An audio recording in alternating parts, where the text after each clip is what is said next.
bombing zone.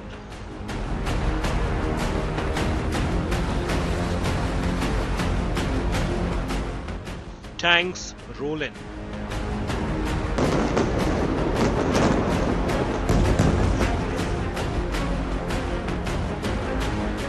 Israel unleashes Operation Iron Swords. US warship arrives near Gaza. But Hamas rocket fire continues.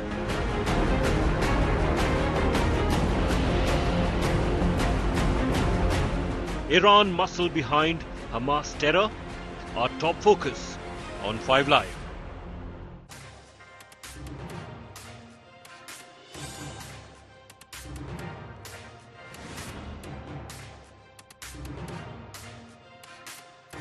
Day 7 of the Israel-Hamas conflict, and it's time now to talk about the real power behind Hamas. Here on India Today, you made one of my most watched episodes be about what Qatar's role is in this entire affair and the support of Hamas. And now I'm putting the spotlight on Iran. I'm Shiv, this is 5 Live. Thanks for tuning in.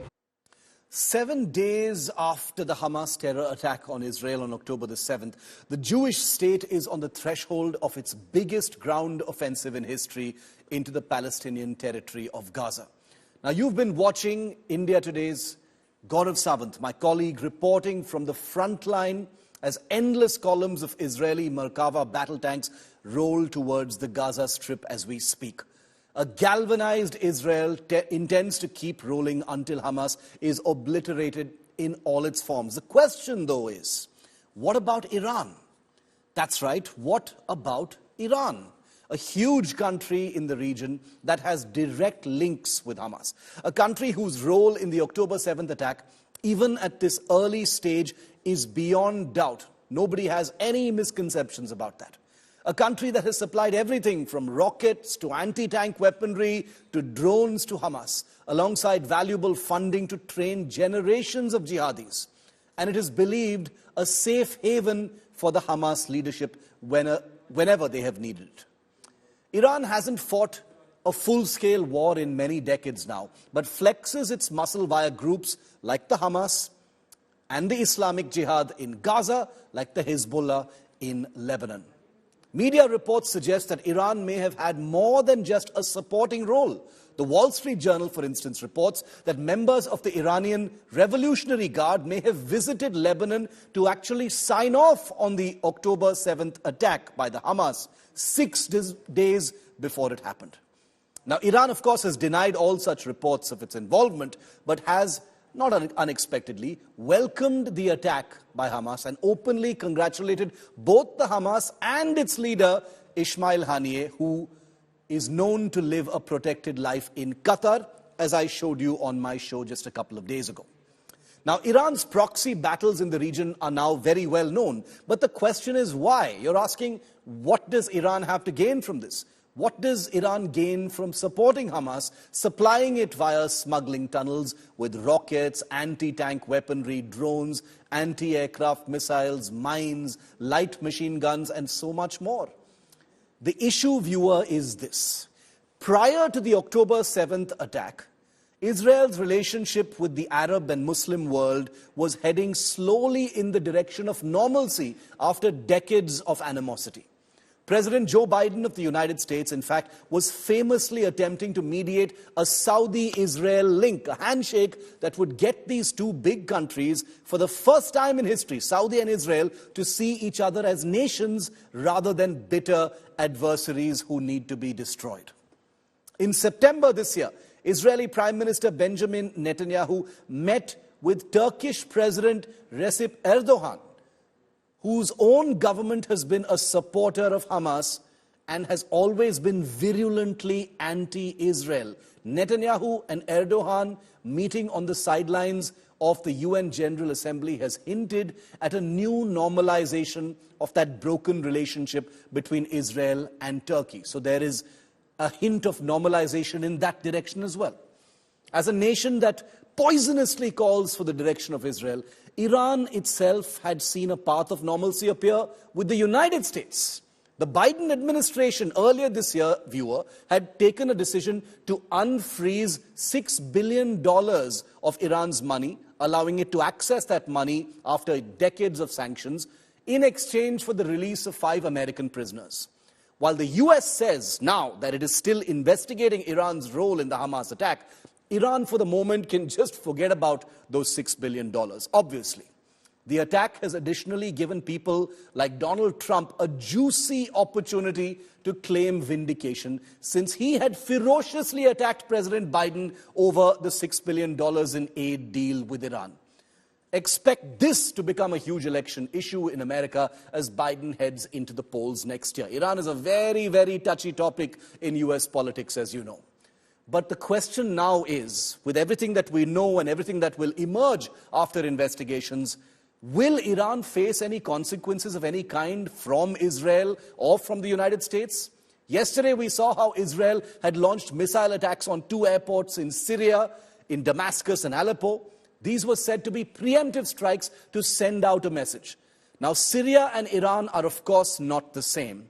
Syria, after years of war, is a depleted force with no real military to speak of, and the ISIS is a formidable strength in several areas of Syria.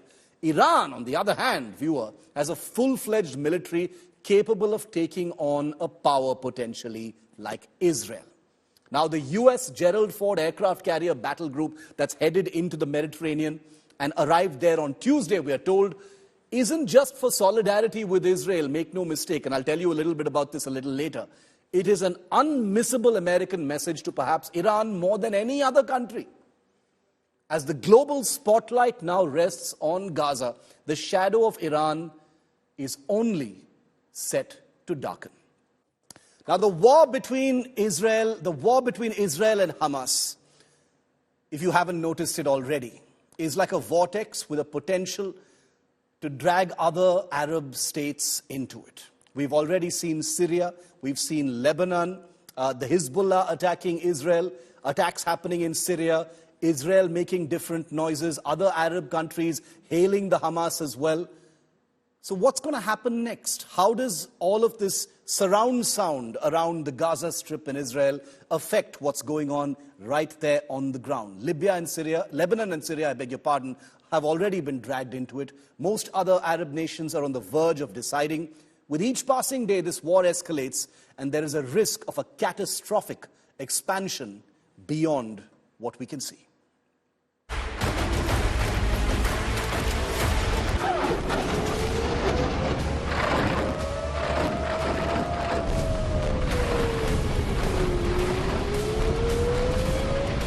There's a war raging in Israel between Hamas and the Israel Defense Forces.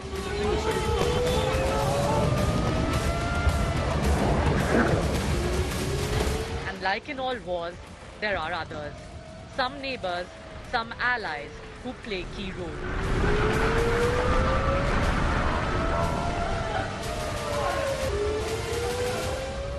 And some who try to act as mediators in this war, which has a potential of turning into a much larger conflict that can engulf the entire world.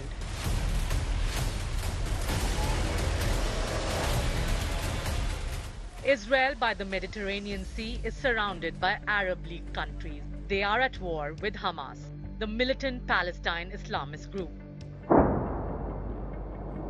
Of the 22 Arab League countries, Lebanon's Hezbollah and Syria have already trained their guns at Israel as it started airstrikes on Palestinian ghetto of Gaza.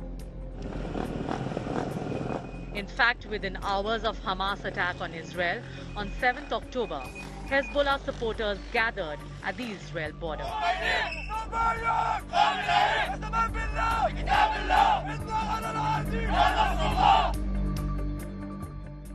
Another key player in the Arab League, the United Arab Emirates, has warned the Assad regime in Syria not to intervene in the Hamas-Israel war or to allow attacks on Israel from Syrian soil. But Syria has already defied the diktat.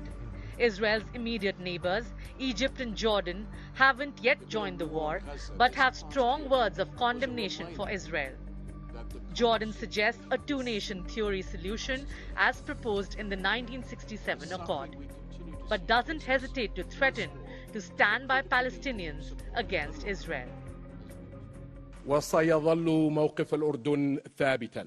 Jordan's stance will remain steadfast, and we will not stray away from our role despite challenges in defending sacred Islamic and Christian venues in Jerusalem and protecting them under Hashemite custodianship. Egyptian President Abdel Fattah al-Sisi called the escalation in Gaza highly dangerous, and that Egypt was pushing with regional and international partners for a negotiated solution to the violence. In the last few days, people from Gaza have gathered at Rafah border, which is the only crossing point into Egypt's Sinai. The rest of the Gaza Strip is surrounded by Israel and the sea. A key player in the Middle East, Saudi Arabia, has been in talks with Israel about normalizing relations, as it also walked a fine line. It called for an immediate end to the violence, but did not explicitly denounce Hamas. An agreement with Israel was in the process while Hamas launched its attack. That deal is now in deep freeze. One of the reasons it carried out its attack now is because of the prospect of normalization between Israel and Saudi Arabia. And over the past few weeks, even months, Hamas officials have been quite open about the fact that this would be a huge event. The other key Arab League member, Qatar, has offered to mediate while playing host to Hamas leaders, including its chairman, Ismail Haniyeh. And then there are the other non-Arab Islamist countries who are playing key roles, like Turkey. We openly oppose the killing of civilians on Israeli soil. Likewise, we never accept the massacring of innocent people in Gaza through constant indiscriminate bombing. Cutting off a city's water, electricity, entry and exits, collapsing its infrastructure, destroying all of its centers of worship from mosques to churches, as well as their schools, preventing people from getting the most fundamental needs, and bombing housing units where civilians reside. In other words, managing a conflict using every sort of embarrassing method is not a war. It's a massacre. Turkey has backed Palestinians in the past and hosted members of Hamas. It has been working to mend its ties with Israel after years of animosity. Unlike the European Union and United States, Ankara does not consider Hamas a terrorist organization. And then there are the non-Arab states like Iran, who have been speaking up for Hamas from day one, but don't enjoy good relations with Saudi Arabia and some of the other Arab nations. As the war rages on, it surely widens the fissures between the Arab countries and has the possibility of bringing in more Islamist states in its purview, leading to greater destabilization of the region.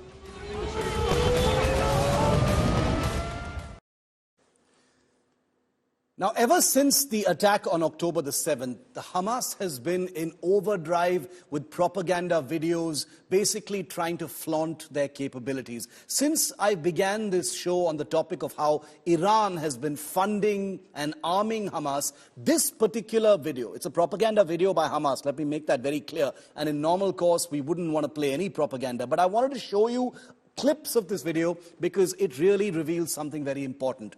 What you're seeing here is the Hamas terrorist group pulling up water pipes for sanitation and water supply in the Gaza Strip and fabricating them into lethal rockets, the very rockets that have been fired by the Hamas into Israeli territories. They're called the Qassam rockets. Would you believe it? Water pipes, civilian sanitation water pipes of the kind that bring water to villages and towns and cities all over the world, including our own here in India, pulled up from the ground illegally by Hamas and then using know-how from where?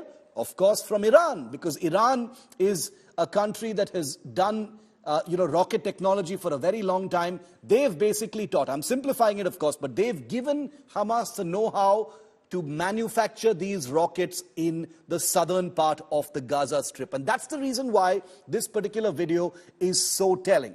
The Hamas terror group taking away the assets required for the Palestinian people, depriving them of infrastructure required for water supply, where there is no water right now, and then using them for offensive purposes. Now remember, this is not to say that Israel is not playing a role in the lethal blockade that is leaving Gaza hungry and thirsty. But this video that Hamas was hoping would be a depiction of its lethal effects and its lethal know-how and innovation using everyday objects is really proof of how it steals from the Palestinian people in order to murder the Israelis.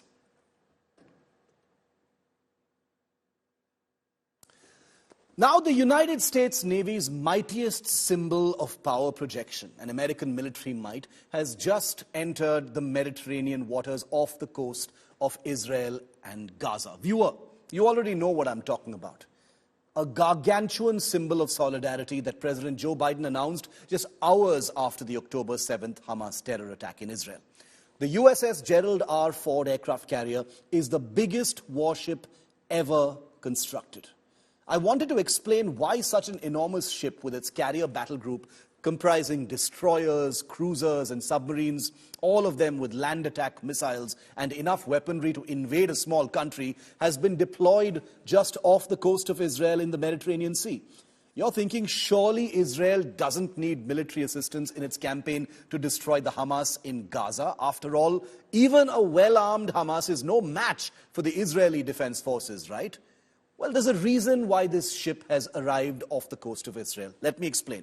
First off, the USS Gerald Ford carrier battle group is obviously not just a symbol, even though what it signals and symbolizes is very much as significant as what it can do if push comes to shove and if it's provoked.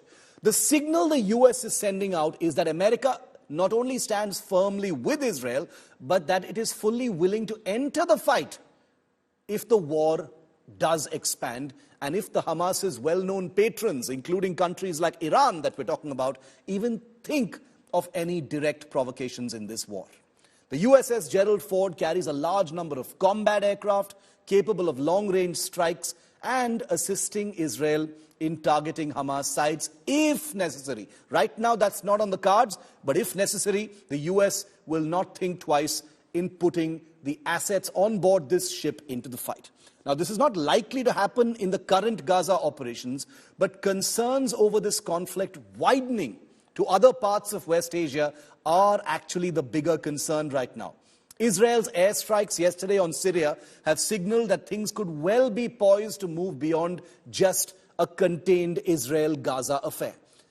In the small chance that this becomes a wider regional conflict, the US, with this ship, will be positioned to respond very quickly with a carrier battle group of this kind in the Mediterranean Sea. It's basically like a floating military base. It has aircraft, it's got submarines, it's got long-range land attack missiles, it's got air defense systems. It's basically a floating military base that can be taken from one place to the other. Now, carrier battle groups of this kind have participated in operations around the world, but as a wise person once said, the true strength in such formidably large force is if it never needs to be used. And that's the whole point of the deployment, to dissuade, to deter, and hopefully contain this conflict.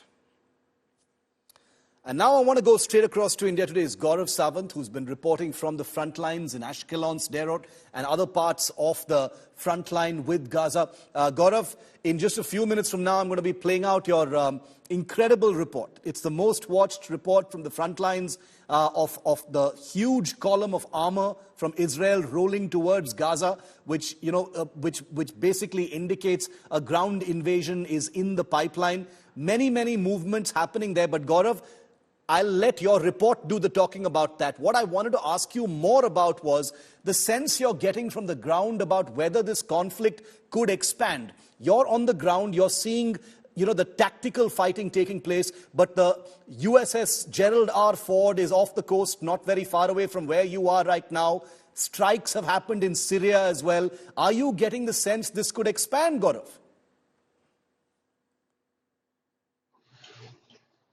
Shiv, being forewarned is being forearmed, and that's a old military saying. It's proving to be true here. Now, right now, Israel has been forewarned that there could be action even on the northern front. So while the southern front where we are has been adequately, well stocked up, deployment done, resources in place, it's the northern front where a lot of deployment and resources are being put in place even as we speak. There's a lot of convoy movement that's happening, a lot of civilian trucks also carrying men and material both to the south and to the north, because sooner than later there will be an expansion. The moment the Israeli ground forces go into the Hamas-controlled Gaza territory, Gaza Strip, other parties will get activated, and that is why, as you rightly pointed out, the USS Gerald Ford being here with a formidable flotilla with its fighter jets and assets. The aim is to deter, but then it's only a sane mind that would get deterred. There are all those elements who would massacre 1,200 plus civilians are not sane minds, and they would resort to perhaps more insanity, and you cannot counter insanity by being logical. So that's exactly what Israel has learned from this terror attack. We were with some army officers who have been a part of that very extensive exercise to carry out, one, assessment of security, two, investigation of this case, because a very solid case is going to be built up internationally against Hamas to shame those who continue to either directly or overtly or covertly support the Hamas, or do that monkey balancing about Hamas also having a right to exist because they're elected by the Palestinians in Gaza Strip. Here, every dead body of the victim has been photographed, fingerprinted, DNA samples taken, how they were killed, how young women were raped before they were killed. All of that is being documented. Internationally, people are being called, shown everything, every bit of evidence. How toddlers had their heads chopped off is something that coroners here are not only documenting, but also making an international report for the world to see. That hatred of Hamas, it was there for all to see. That again, that report that you pointed out, water pipes. If people are crying about water not going to the Palestinian territory, those pipes were removed by who? By Hamas. All of that is being pointed out, Shiv, and perhaps the ground operations will begin in some time from now, and the war only is likely to expand even to the northern front sooner than later. We know that the Hamas has been planning the October 7th siege for the last 2 years, if not more. Remember, something of the scale that Hamas managed to do, killing 1,200 Israelis, taking so many of them hostage, is not something that they could have planned in just a couple of weeks. Men, materials were mobilized. And now an India Today open source investigation has revealed that even the hostage-taking plot was planned in advance. And I want you to pay special attention to this story by India Today's Ankit Kumar viewer, because the Hamas, after the attack, has been saying hostage-taking is not part of their policy. They do not take hostages as a part of routine. It was something just happened spontaneously. Here is how we proved them wrong. Civilians paying the highest price in the Israel-Hamas conflict.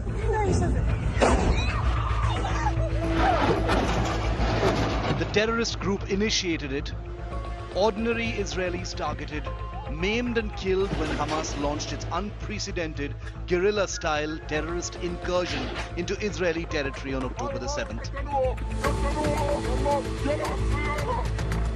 Civilians in Gaza plunged into a crisis as the Israeli military bombs their territory, choking supplies to the tiny enclave, home to 2 million residents. On its part, Hamas has sought to portray civilian casualties as accidental, collateral damage. In statements issued to local outlets, the Hamas claims its so-called Palestinian freedom fighters aim to avoid targeting ordinary Israelis. Evidence, however, suggests otherwise. A purported 14-page operational document discovered on a Hamas-operated's body within a pickup truck by first responders has been shared by an online group of first responders. Labeled top secret, apparently by Hamas, the document suggests attacks on civilians were part of a well-thought-out plan. a plan the Palestinian terror group hatched as early as October 2022. The strategy, as explained in the document, involved raiding Israeli settlements called kibbutz, the assault to be led by a commander, and 2 squads, each consisting of 5 attackers. The raids on the kibbutz, which are basically self-contained communities, carried out with precision. Now take a closer look at point 7. Hamas operatives, led by their commanders, specifically instructed to take soldiers and residents as hostages for negotiations later. A section in the same document noted potential presence of approximately 1,000 civilians in another Israeli settlement along the Gaza Strip. Survivors recount the horror they witnessed firsthand when the Hamas invaded Israeli territory briefly last Saturday. Many civilians accuse the Israeli government of failure.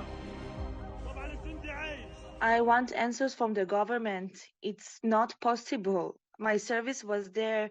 There was always people prepared for things like that because it's the nightmare of all the soldiers there. It's not possible. The party was authorized by the IDF and by the police. This is something, it's not an accident. There's something more serious happening here. And we want answers to our questions from the government.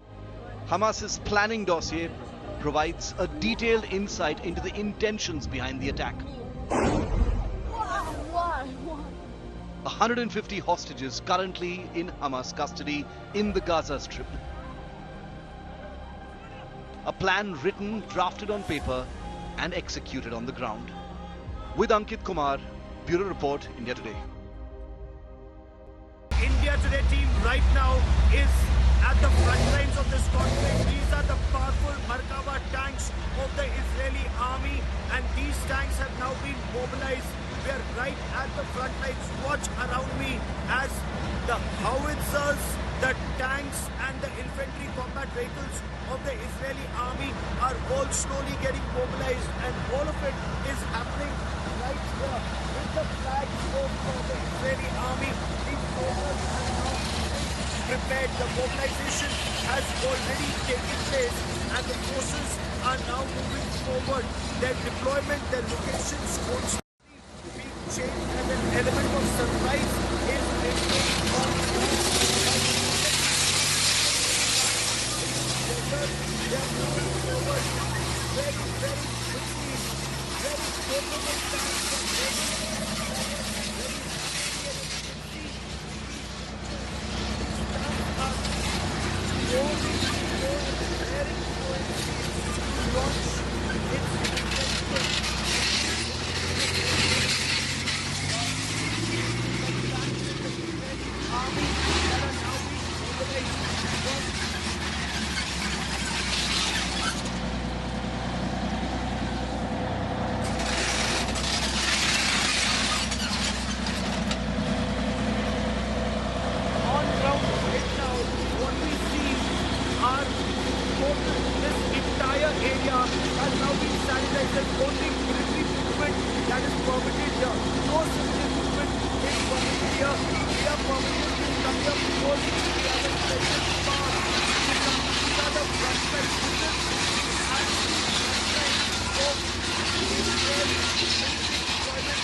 area. I want to show you how these tanks are moving all along this area. Israel means business, and Israel's army chief had made that very clear yesterday. All along, they've been mounting 750 sensitive locations of the Hamas. Strongholds of the Hamas have already been founded. The archery and India today has been also challenged with forces, right? But one of this conflict is reporting the movement and of course the deployment of heavy artillery. The artillery guns were pulverizing specific locations from where Hamas was firing its rockets. Those locations have been pulverized, and now Russian tanks forward. The deployment be ordered anytime, and some indications are that you already have conflict things out. Let me explain how the operation is usually carried out in such a situation where you want to occupy a higher ground or you want to occupy a first, the Air Force founds the enemy to ensure that the Hamas is no longer in a position to retaliate when ground troops go in. Air Force uses precision leadership. After the Air Force, you then have the artillery that continues to pound those locations so that get down. And that is the time when the armory, actually the first responders in this battle, when the armor is used in the infantry combat vehicles, the armor infantry combat vehicles provide protection to ground soldiers as they run. Look at this terrain. Because of this terrain, you will have tracked and not wheeled vehicles that are moving forward. So on tracks, you have soldiers in infantry combat vehicles and in the covered tanks moving forward. After infantry combat vehicle and armor, once they have ensured that they have their dominance and their adversary is down, that is the time when the ground soldiers will move in and occupy what is known as the military parlance, create and right the national and right the point. They will take those dominant positions all along. Gaza is a great place, it's not very far from here. And in Gaza, you have various places that are founded. ये जो आप मेरे पीछे तस्वीरें देख रहे हैं, ये इजरायली सेना के मरकावा टैंक को और बहुत तेजी से इस समय यहाँ पर मूवमेंट शुरू हो गया है। अगर आप बिल्कुल मेरे पीछे देखें तो एक नहीं, दो नहीं, बड़ी संख्या में इजरायल की सेना के टैंक अब एक लोकेशन से दूसरे लोकेशन में आगे बढ़ रहे हैं।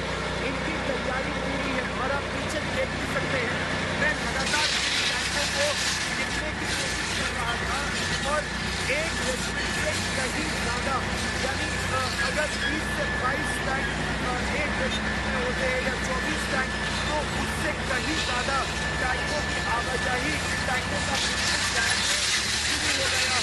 और यह आपको बता दें कि रेल की सेना ने मन बना लिया है और क्या हो रहा था लगातार पहले लड़ाकू विमानों से हमास के विमानों को ध्वस्त किया जा रहा था। हमास के विमानों को जब विमानों से ध्वस्त कर दिया गया, विमानों से बमबारी करके उसके बाद 155 किलोमीटर से बमबारी, भारी बमबारी की गई। कोशिश यही थी कि हमास के जहाँ जहाँ लड़ाके हैं, हमास के जहाँ जहाँ अड्डे हैं, उन्हें पूरी तरह से तहस नहस कर दिया जाए। और उसके बाद अब ये टैंकों का मूवमेंट शुरू हुआ है। इन तस्वीरों को जरा ये तस्वीरें आपको दिखाते हैं कि किस तरह का इलाका है और जहाँ कैसे टैंक आगे बढ़ रहे हैं। ये पूरा रेगिस्तानी एक तरह से इलाका है। हालांकि इसराइल यहाँ अच्छी रेगिस्तानी नहीं करते हैं, लेकिन दूसरे चीजों की जहाँ टैंकों का मूवमेंट अब शुरू हो गया है और यहाँ से अब इसराइल की सेना के टैंक आप इसकी नाल को देखिए और इसके ऊपर लगी मशीन गन को देखिए। ये टैंक अब धीरे धीरे आगे बढ़ रहे हैं। इनके जो सैनिक ऊपर तैनात थे वो इन टैंकों को इनके आदेश पर एक जगह से दूसरी जगह पर ले जा रहे हैं।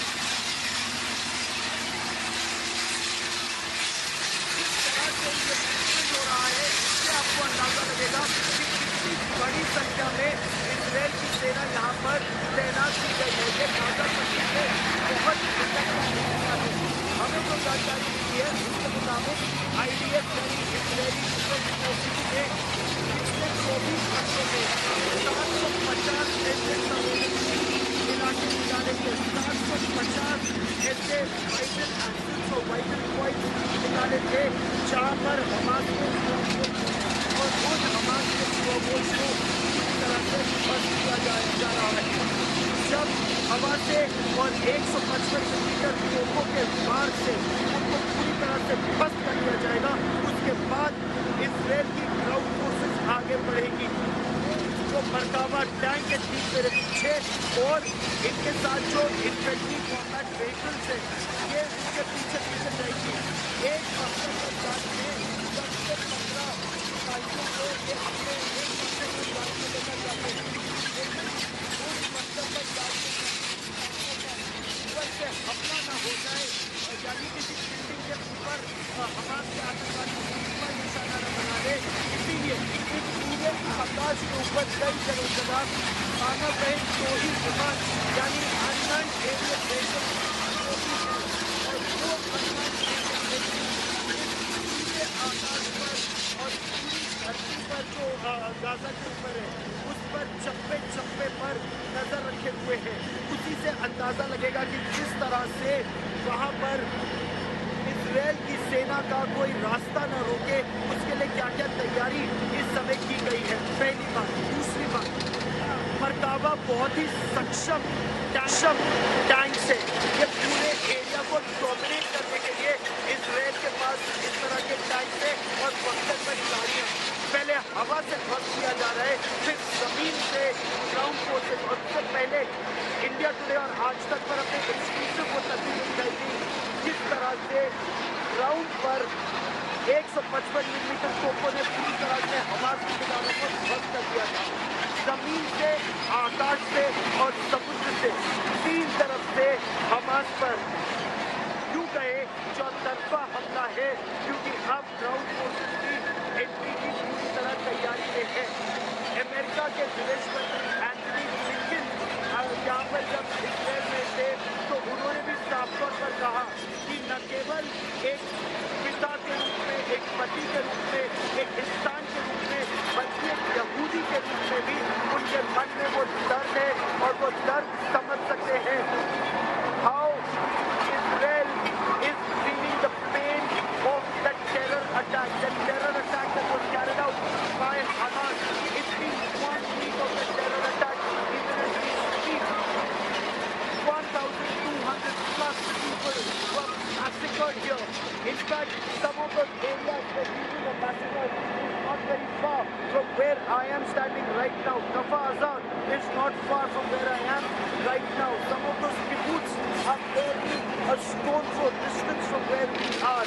And this is where Hamas terrorists and massacred 1,200 people. And this is how an army sees the tanks, and right behind the tanks you see the tracked infantry combat vehicles with their troop loads inside. This is the infantry combat vehicle, and this is the rear, the door, the gate is at the rear, and this is where troops inside all set to go in. Depends on when they get their orders to move in completely. They're moving forward as per plan, very systematically, very slowly. The aim is to completely decimate the Hamas strongholds. Once they've been decimated from the skies and through artillery fire, then strengthen own territory. That's exactly what Israel has done in the past 1 week. They've ensured that there are no remnants of Hamas terrorists inside their own territory. The moment that was completely ensured, internal security, police, paramilitary forces, they've all been deployed, civil defense has been deployed, locals have been deployed, and these are those small infantry combat vehicles of the Israeli army, all set, locked and loaded to go in.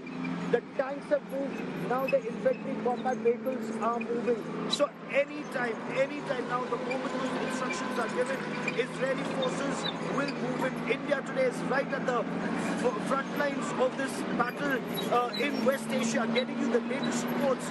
We were the first to show you how air attacks were intensifying, how artillery was pounding Hamas bases, how armor was moving forward, and now how these infantry combat vehicles and behind them the special forces locked and loaded, ready to go and decimate the Hamas terror. Israel's Prime Minister Benjamin Netanyahu and the army chief, they've both been very clear. This country is on the same page with one objective. That one objective is to completely decimate the Hamas and ensure that Gaza Strip can never be used to launch terror attacks on this part of Israel. The southernmost part of Israel remains most vulnerable. But despite all this movement, despite the air attacks and the artillery pounding, ground troops will have to go in, because even now Hamas retains the capacity to strike. Rocket attacks have been happening inside Israel. Even yesterday, till very late at night, we were near Sridot and rocket attacks were happening, though the Iron Dome was able to interdict and destroy most of the incoming rockets in the sky itself. But a couple of rockets did fall, one close to a hospital, one on the road harmlessly, but at the same time, the threat of rocket attacks still remains. We've been speaking for the past half an hour, and even before we got here, the armor movement was happening. Mechanized infantry columns have been moving, the special forces have been moving, the ground forces have been moving, and all in full public play. This just shows how massive is Israel's response going to be. One of the officers we spoke to told us that this is the fastest ever mobilization in the history of Israel, with 300,000 soldiers, with 3 lakh soldiers being mobilized in a couple of days, battle ready, locked and loaded and ready to go. That's exactly what Israel intends to do.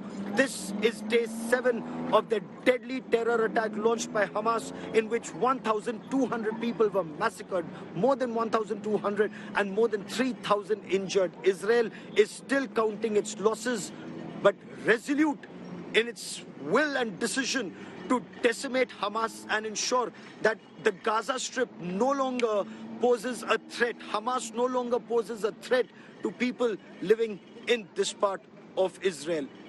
Gaurav Sawant in southern Israel for India Today.